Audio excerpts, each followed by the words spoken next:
오늘도 좋은 날입니다. 이제 성경의 핵심인 이 그리스도와 교회에 대한 말씀 마지막 부분 계시록에 나오는 그 말씀을 나누고 있습니다. 하나님께서는 하나님이 사람과 함께 거할 하나님의 집을 이 우주 안에 짓고 계신다. 근데 우리가 그 하나님과 연합되기 위해서는 우리에게는 어떤 변화의 역사. 그래서 우리 주님께서는 교회를 내가 세운다고 말씀하셨는데 그것은 하나됨 안으로 그리스도 안으로 우리 모두가 건축 세워지는 것인 줄 믿습니다. 그러려면 우리는 어제 말씀드린 것처럼 우리가 그리스도를 생명나무로 우리가 먹어야 된다. 먹는 것은 우리를 변화시킵니다. 그래서 먹는 것과 변화와 그럴 때 우리는 하나로 세워지는 건축되는 그런 역사가 있을 것이다. 그래서 항상 그리스도를 생명으로 받아들이는 훈련이 필요하다. 어떤 교리와 지식을 갖게 되면 분열과 나누어짐이 있겠지만 바로 영이요 말씀이신 그리스도를 우리가 마음껏 받아들일 때 우리는 자연스러운 변화를 갖게 될 것이고 결국 서로 하나로 연합되는 시제를 갖게 될 줄 믿습니다. 성경에서 이제 결론적으로 실제 무엇인가? 그건 성경은 이게 새 예루살렘이라고 말씀합니다. 그래서 오늘은 한번 새 예루살렘에 대해서 말씀을 나누겠습니다. 이 계시록 이제 21장 끝에 보면 특별히 하는 9절부터 보면 10절까지 한번 합방합니다. 9절부터 10절. 일곱 대접을 가지고 마지막 일곱 재앙을 담은 일곱 천사 중 하나가 나와서 내게 말하여 이르되 이리 오라.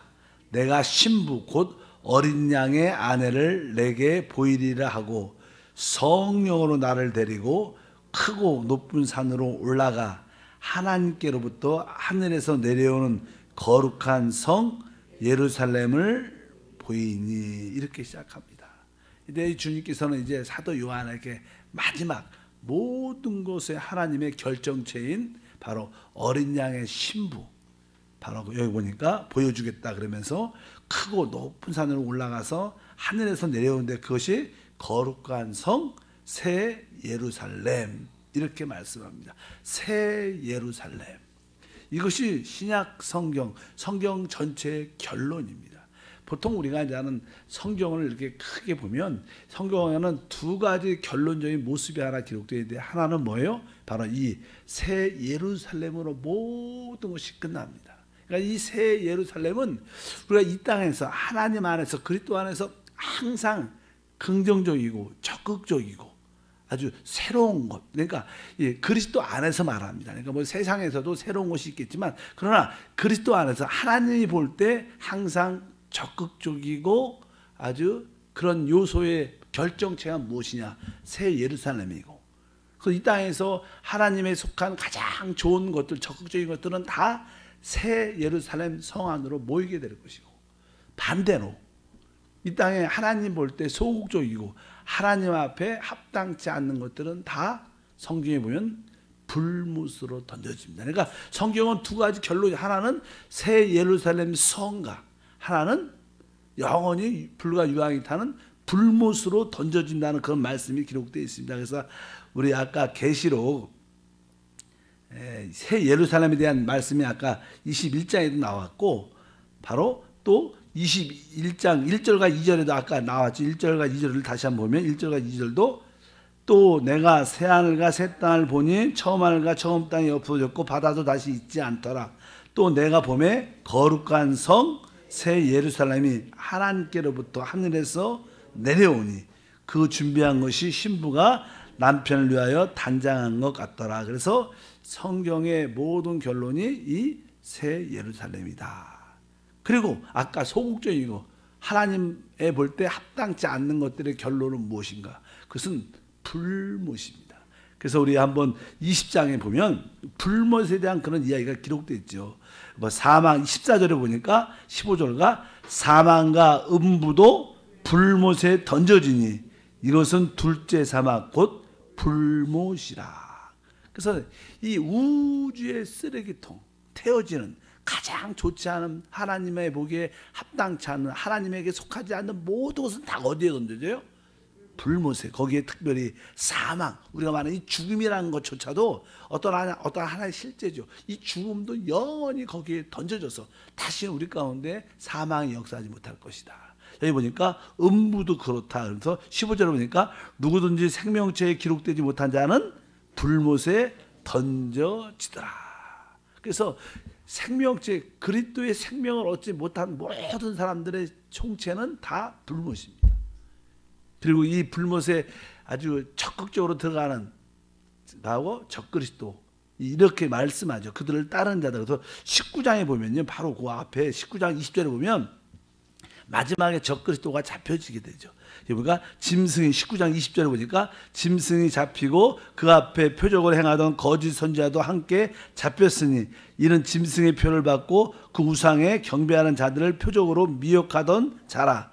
이 둘이 산채로 유황불 붙는 못에 던져지고, 여기서 말한 유황불 붙는 못, 이것이 불못인데 거기에 보니까 바로 이 짐승 적그리스도와 적그리스도를 따르라고 했던 거짓 선지자들이 바로 그런 둘이 먼저 잡혀져서 이 불못에 영원히 던져지고, 또 그를 추종했던 하나님께 합당치 않는 모든 자들은 다 불못. 그러니까 성경에 걸려는 이 우주의 소극적인 것들은 다 불못에 던져지는 것이고, 또 하나님 안에서 아주 적극적인 모든 요소들은 다 어디 안에 들어가요? 새 예루살렘 성에 들어갑니다. 그러면서 모든 것이 결론이 납니다. 그래서 이제 우리는 마지막 이 새 예루살렘이 결국 뭐냐? 지금 신약 시대에서 지금 우리가 말하는 교회가 영적으로 그냥 결국 새 예루살렘으로 결론져지는 것입니다. 그래서 이 교회는 새 예루살렘을 맛볼 수 있는 곳입니다. 뭐 교회가 새 예루살렘이라고 말할 수는 없지만 이 새 예루살렘의 가장 실제 좋은 것들을 우리가 성령 안에서 맛보고 누릴 수 있는 곳인 줄 믿습니다. 그래서 오늘은 이제는 새 예루살렘에 대해서 하나씩 한번 말씀을 나누어 보겠습니다. 첫 번째, 새 예루살렘에는 무엇이 있는가? 그 안에는 생명나무가 있다, 이렇게 말씀합니다. 생명나무가. 우리 한번 읽어보겠습니다. 계시록 22장입니다. 22장 14절에 보면, 22장 14절에 보면 자기 두루마기를 빠는 자들은 복이 있으니 이는 그들이 생명나무에 나아가며 문들을 통하여 성에 들어갈 권세를 받으려 함이라. 그러니까 이 새 예루살렘 안에는 당연하게 하나님 보좌도 있고 여러 가지 설명을 하겠지만 가장 기본적인 첫째가 생명나무가 있다. 알다시피 우리가 창세기 보면 하나님이 사람을 창조하시고 에덴 동산을 창설하시고 그 안에 거기 보니까 생명나무를 두었습니다. 그러니까 창세기 2장과 3장에 봐도 거기 보면 뭐가 있어요? 생명나무가 있고, 또 결론도 뭐요? 생명나무가 있습니다. 근데 거기에 보면 하나님께서 하늘, 땅을 지으시고 또 사람을 지으시고 거기에 생명나무도 있었는데 결국 이 하늘은 새 하늘로 바뀌게 돼요. 그리고 이 땅도 새 땅으로 바뀌게 됩니다. 그리고 거기에 첫 번째 사람 아담과 하하가 있었지만 결국 아담과 하하도 새 사람으로 바뀌게 됩니다. 그래서 새 사람, 이 새 예루살렘 성에는 이 새롭게 변화된 한 사람이 있습니다. 그거 공부해요. 그것도 신부가 되는 줄 믿습니다. 그래서 그러나 변치 않는 것이 있는데 뭐냐면 생명나무는 변치 않아요. 이 생명나무는 하나님 자신을 의미하기 때문에 변하는 게 아닙니다. 하늘도 변하고 뭐 땅도 변하고 사람도 변하지만 생명나무는 영원히 변치 않는다. 그것이 영원히 변치 않는 것이 어디 안에 있나? 바로 새 예루살렘 성의 안에 있는 줄 믿습니다. 그 안에는 이제 빛이 충만하다고 말씀합니다. 이 세상에는 우리가 해와 달과 빛들이 이렇게 쭉 있죠. 근데 성경에 보면 그냥 19장에 쭉 보면 거기에는 빛이 필요 없다 이렇게 말씀을 합니다. 왜냐하면 특별히 이렇게 말씀합니다. 23절에 21장입니다. 21장에 그냥 계속 아까 20 끝까지 읽어야 되는데 나는 시간이 없으니까 우리 23절에 보면 그 성은 해나 달의 비침이 쓸데없으니 이는 하나님의 영광이 비치고 어린 양이 그 등불이 되심이라. 그러니까 지금 이 땅에는 해와 달과 별들의 빛이 필요합니다. 그래서 그것이 어두울 때는 우리가 이렇게 전기를 이렇게 만들어서 빛을 받잖아요. 근데 그곳에는 뭐가 있어요? 그런 빛이 필요 없다는 거예요. 우리가 요즘에 한국이 그냥 원자력 발전소를 폐선 그런 이야기도 많이 합니다. 전기에 대한 이야기 많이 하고 이제 블랙아웃이 전기가 너무 더워서 많이 쓰니까 전기 빛이 필요하고 사람들은 빛이 필요한데 그곳에는 그런 해와 달과 별들의 그 빛이 필요하다. 왜? 하나님이 빛이기 때문에. 우리 그리스도가 빛인 줄 믿습니다. 그래서 우리가 그 하나님의 그 영광의 그리스도의 영광의 빛으로 우리는 모든 최고의 삶을 살게 될 것이다. 여기서 새 예루살렘에는 뭐가 없어요? 일반적으로 말하는 이런 해와 달과 별들의 빛이 없을 것이다. 뭐 사실 태양이 있어야지 이 지구가 존재하는 것처럼 그러나 그때는 이제 우리의 영원한 태양이 바로 우리 그리스도이신 것을 우리가 깨닫게 될 것이다. 그럼 그 영광의 빛으로 우리는 함께 모든 것을 보게 되는 그런 축복과 은혜가 함께 할 줄 믿습니다. 그래서 새 예루살렘의 빛은 바로 거기는 생명나무도 있고 빛이 있다고 말씀하고 또 아까 22장에 보면요. 거기는 이제 어린 양이라는 단어, 어린 양의 아내, 어린 양의 신부 이런 말을 많이 해요. 어린 양이라는 것은 뭐예요? 우리를 구속하신 하나님이에요. 그 새 예루살렘 성에는 바로 누가 계시냐? 우리를 구속하신 하나님 계신다. 우리가 지금 구속하신 하나님을 섬기죠. 그래서 우리는 이 구속하신 하나님에 대해서 특별히 말씀을 많이 하고 있습니다. 우리 22장 1절과 2절도 다 자고 1절과 2절 보니까 또 그가 수정같이 맑은 생명수강을 내게 보이니 하나님 빛 어린 양의 보좌로부터 나와서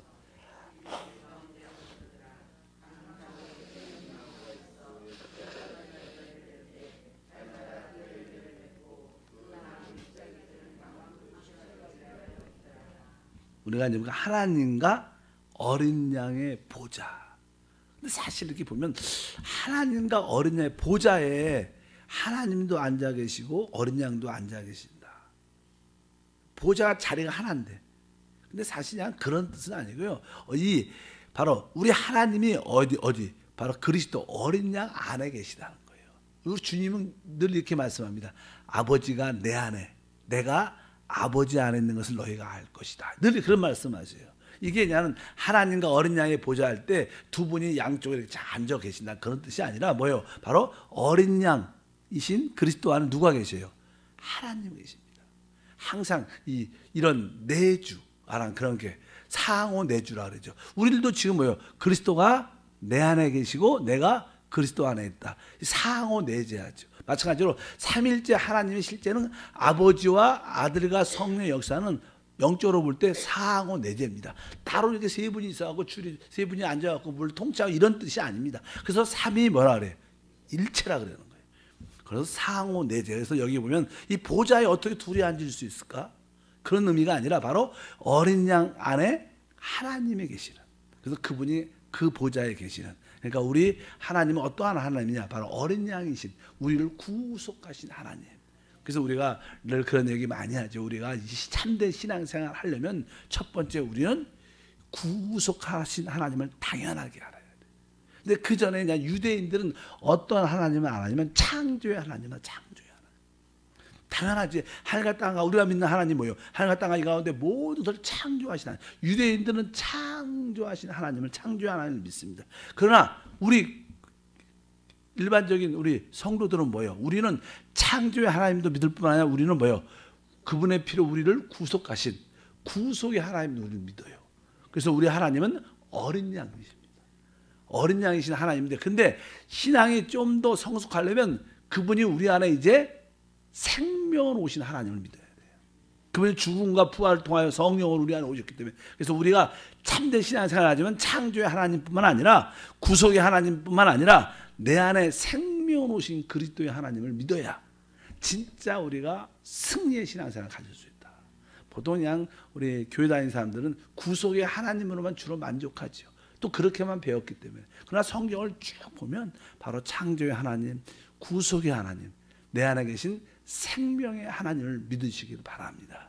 여기 보니까 특별히 그 말씀이 기록되어 있습니다. 구속의 하나님에 대한 말씀이 기록되어 있기 때문에 바로 하나님과 어린 양은 한 분이신 것을 체험할 수 있다. 이렇게 말씀하고, 아까 1절에 보니까 다시 한번 22장 1절에 보니까 또 그가 수정같이 맑은 생명수강을 내게 보이니. 그러니까 여기에 보면 이 새 예루살렘 성에는 뭐가 있어요? 생명수강이 있다, 이렇게 말씀합니다. 그래서 그 생명수강이 보좌로부터 흘러요. 생명수강이라는 것은 생명강이니까 그 강이 흐르는 모든 것은 다 살아나고 회복되는 역사가 있다. 그 생명수강이 어디로부터? 바로 하나님과 및 어린 양의 보좌로부터 흐른다. 이렇게 해서 우리 심령에 보좌가 있기 때문에 한편적으로 셋째 하늘의 보좌도 있고, 바로 주님이 우리 안에 계시니까 그분이 왕이시니까 바로 우리 영 안에 영의 보좌에 앉아 계십니다. 그래서 이 축복이라는 것은 바로 우리 영이 이렇게 활짝 이렇게 열려야 그 생명수가 흘러나와. 우리의 마음과 우리의 병든 육신과 우리의 환경들도 다 살아나고 회복되는 그런 역사와 축복이 함께할 줄 믿습니다. 또 여기서 말하는 생명수 강이라는 뜻은요, 그 새 예루살렘 성은 정육면체입니다. 그런데 그리고 그 가장 꼭대기 위에 하나님 보좌가 있는데, 그 보좌에서 생명수 강이 흘러내리는데, 그 흘러내리는 것이 이렇게 나선형으로, 이렇게 우리 나사 있잖아요. 나사하면 이렇게 돌아가잖아요. 이렇게 나선형처럼 모든 길이 돼 있어요. 그리고 어떤 문들이 여기 나중에 보이지만 이 정육면체이기 때문에 사면에 문이 3개씩, 동서남북에 문이 3개씩 있었는데, 이 어떤 곳으로 다 들어가도 결국 길이 나선형이기 때문에 그 길을 따라가다면 누굴 만나요? 보좌로 다 도착해. 그런 나선형적인 그런 길로 되어 있습니다. 그러니까 이 생명수 강도 보좌에서 흐르니까 이 온 성의 온 구석구석마다 다 생명수가 다 적셔진다는 거예요. 그래서 모든 것이 살아난다는 거죠. 이런 의미가 함께하는 줄 믿습니다. 주님도 우리 안에서 우리 영을 적시고, 우리의 생각도 적시고, 우리의 연약한 육신도 적시고, 우리가 살고 있는 우리 가정도 적셔서 다 모든 것을 살리는 역사, 생명수 강이 바로 하나님 보좌로부터 흐른다고 새 예루살렘은 말씀하고 있다. 모든 것을 공급해 주는 그런 역사가 함께할 줄 믿습니다. 특별히 그 성 전체적인 모습은 어떠한 모습인가? 아까는 내적인 모습에 대한 몇 가지 이야기를 했죠. 근데 전체적인 모습은 이렇게 기록되어 있습니다. 금으로 되어 있다, 이렇게 말씀합니다. 21장 18절에 보면 이렇게 말씀합니다. 21장 18절에 보니까 그 성곽은 벽옷으로 쌓였고 그 성은 정금인데 맑은 유리 같더라. 그러니까 이 새 예루살렘은 이 정금으로 된 산처럼 이렇게 쭉 이렇게 정육면체, 뭐라 그럴까, 그런 표현을 좀 말하기 어려운데 그냥 정금사입니다. 정금, 모든 것이 금으로 되어 있다는 거예요. 근데 사실은 하나님의 설명할 때 하나님은 항상 이게 성막도 질 때 금으로 져요. 그러니까 금은 변치 않는 거죠. 변치 않습니다. 그러니까 그게 하나님의 신성을 의미할 때 금으로 표현하는데, 그 산은 하나님의 요소로 충만한 곳이라는 거예요. 하나님의 모습으로 충만한 곳이다. 그러니까 이 새 예루살렘은 하나님의 모습으로 충만한, 하나님 것으로만 채워진 곳이 바로 우리 안에도 계속 주 예수를 믿으면서 하나님의 요소가 계속 덮여지는 거예요. 우리는 처음에 흙 같은 그런 존재였지만 계속 점점 우리 안에 그리스도가 연락되고 그리스도가 우리 안에 받아들여져서 점점 우리가 변하게 되죠. 무엇으로? 금으로 변하게 됩니다. 금처럼 하나님의 요소로 변화되는 그런 역사니까 이 성은 바로 정금이다, 정금성이다, 이렇게 말씀을 하고, 그냥 거기에 이 예루살렘 성에 들어가는 문은 어떤 문인가? 문은 진주문이다, 이렇게 말하죠. 21절에 보면 그렇게 말합니다. 21절에 보면 그 12문은 12진주니 각문마다 한 개의 진주로 되어 있고 성의 맑은 유리 같은 정금이다. 성의 길은 맑은. 여기 보니까 이제는 문에 대해서 말할 때 각 문마다 진주로 되어 있다 말씀합니다. 그 뭐 알다시피 이게 진주라는 것은 영적으로 그냥 거듭남을 의미합니다. 우리가 이 성에 들어갈 수 있는 첫 번째 입구인데, 문이니까 입구로 들어가면 우리가 어떻게 하늘나라에 들어가려면 우리가 거듭나야 되는 거예요. 근데 이 거듭난다는 그런 의미에서의 진주문도 포함되고, 알다시피 이 진주라는 것은요, 이렇게 그냥 조개에 어떤 이물질, 모래 같은 이물질이 들어가게 되면 그게 그냥 그 속살에 아프겠죠. 그냥 통증을 우리가 설명하기 없지만, 그러니까 그 이물질이 들어오면 그것이 그 생명 자체에 어떤 고통을 주니까 자꾸만 그 아픔을 덮기 위해서 분비물 조개가 자꾸만 냅니다. 그러면 자꾸만 그 이물질을 또 싸서 그것이 오래되면 뭐예요? 진주가 그렇게 생기는 거예요. 그러니까 진주라는 것은 바로 이 고통, 죽음을 통과해서 나온 부활의 역사를 말합니다. 그러니까 왜 우리들도 옛사람이 죽고 우리가 거듭나는 체험을 갖게 됩니다. 그러니까 이 진주문, 이 성을 들어가는 길은 진주문이라는 것은 우리가 꼭 거듭나야 이 성에 들어갈 수 있다는 거예요. 모든 하나님의 축복의 시작은 어디서부터 시작돼요? 거듭나면서 시작되는 거예요. 여러분 모두가 죽었던 영이 바로 주 성령으로 말미암아 거듭나게 된 줄 믿습니다. 우리의 옛 모든 허물과 죄들이 씻겨지고 피로, 그리고 성령으로 새 생명을 얻게 되는 그런 역사가 있고, 하나만 더하면 21절에 보면 아까 읽었죠. 끝에 보니까 성의 길은 맑은 유리 같은 정금이더라. 이제 우리가 문 안에 딱 들어오면 길을 따라 가야 될 거 아니에요.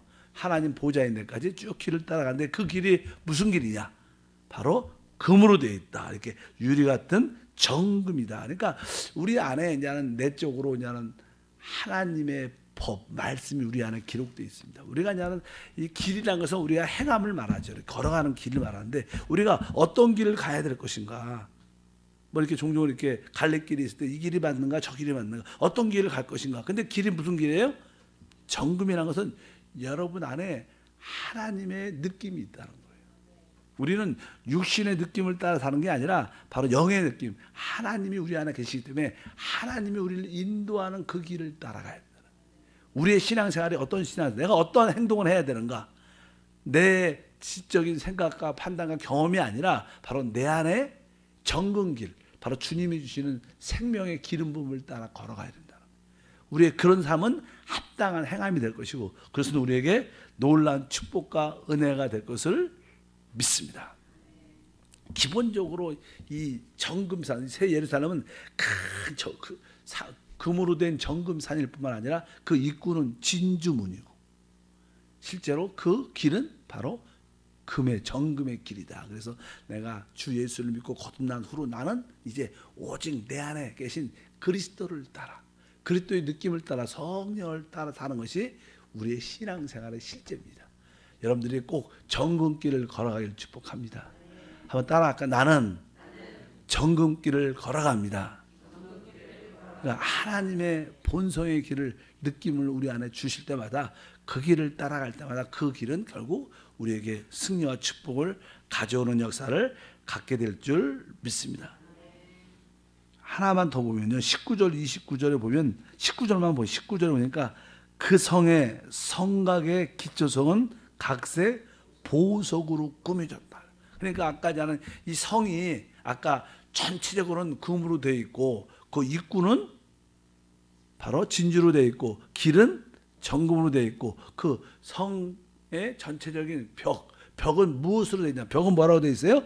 그 모든 성과의 기초성은 각색 보석으로, 이 성벽, 이 모든 성벽이 쌓여지니까 그 모든 것이 보석으로 쌓여 있다. 그래서 항상 성경에서는 하나님의 속성은 뭐 금, 진주, 보석을 이렇게 말하는데, 보석은 우리가 알다시피 어떠한 돌들이나 어떠한 흙들이 아주 고압이나 고온으로 순간적으로 이렇게 압력을 받을 때, 그래서 보석을 만들 때 다이아몬드도, 인조 다이아몬드는 그렇게 만든다고 말합니다. 어떠한 물체에 대해서 순간적으로 고압과 고온을 가열하면 그것이 변화요. 본질이 변해서 그것이 다 인조 다이아가 된다. 이렇게 만드는, 실제로 여기 이 땅에 있는 다이아몬드 같은 것들도 다 고압과 고온을 통과해서 보석이 된 거예요. 그 가장 단단하죠. 보석들은 단단한데 그 다이아몬드가 단단하지 않습니다. 여기 보니까 보석으로 꾸몄다니까 우리들도 이 땅에 살아가면서 다 우리가 보석이 될 텐데, 이 벽들은 다 우리를 말합니다. 여기서 말하는 길도 다 우리를 말하는데 보석이 될 텐데, 우리가 많은 인생의 고난과 환난을 통과하면서 우리는 점점점 보석으로 빛나게 돼요. 그런 요소들이 우리에게 많죠. 우리가 성경에 보면 우리는 금과 은과 보석으로 우리가 다 만들어지는 그런 과정 가운데 있는 줄 믿습니다.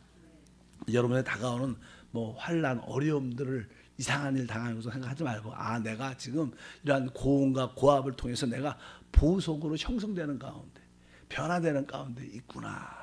그러면서 결국 이 보석들이 다 이렇게 연결이 되죠. 뒤에 보면 설명을 쭉 합니다. 첫째 기초석은 벽옥, 둘째는 남보석, 셋째는 옥수, 넷째는 녹보석. 저도 이 보석이 하들이 12개나 어떤 건지 모르지만 다 보석으로 서로 어떻게 연결된다는 거예요. 여러분들이 교회 안에서 이렇게 서로 변화되고 서로 연결돼서 하나님의 집, 새 예루살렘이 세워진다는 뜻을 영적으로 의미를 한다고 해서 분명히 아시고, 이 새 예루살렘은 바로 그리스도의 신부인데 그의 구성의 요소에 대해서 자세하게 말씀을 나누지만, 바로 그곳에는 하나님 어린 양이 우리의 빛이 되시고, 바로 하나님이 우리의 구속의 하나님을 다시 한번 깨닫고, 진주문과 정금 길가 모든 벽들은 보석으로 되어 있다. 이런 것에 대한 설명이 쭉 기록되어 있습니다. 그럴 때 우리가 서로 연결되는 하나님의 집으로 지어진다고 말씀합니다. 기도하겠습니다. 하나님 아버지 감사합니다. 우리 모두에게 다시 한번 새 예루살렘에 대한 그런 영적인 이해를 가질 수 있도록 은혜를 더해 주시고, 그것이 하나님의 결론이고 우리의 결론인 줄 믿습니다. 우리가 이러한 영광의 하나님의 집을, 또 영광의 우리의 거처를 볼 수 있는 은혜를 더해 주시고, 그것이 우리의 꿈과 소망과 비전이 될 수 있는 믿음도 더하여 주옵소서. 주 예수 이름으로 기도합니다. 아멘. 하늘